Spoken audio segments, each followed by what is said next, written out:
حضرت آدم علیہ الصلاۃ والسلام کی پیدائش سے لے کر اب تک دنیا میں وہ واحد انسان ایک صحابی تھے جس نے 100 سے زائد جنگیں لڑیں اور وہ اپنی زندگی کی ایک بھی جنگ نہیں ہاری۔ ان کی موت بستر پہ واقع ہوئی۔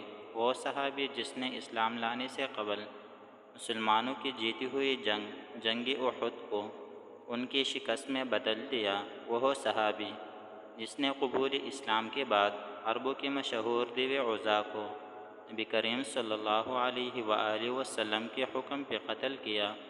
وہ صحابی جس نے بچپن میں ایک دفعہ عمر بن خطاب رضی اللہ تعالیٰ عنہ سے کشتی لڑی اور عمر رضی اللہ تعالیٰ عنہ کی پنڈلی توڑ ڈالی، جو کافی علاج کے بعد ٹھیک ہو گئی۔ وہ صحابی جس کی ایمان لانے کی خواہش نبی اکرم صلی اللہ علیہ وآلہ وسلم نے فرمائی۔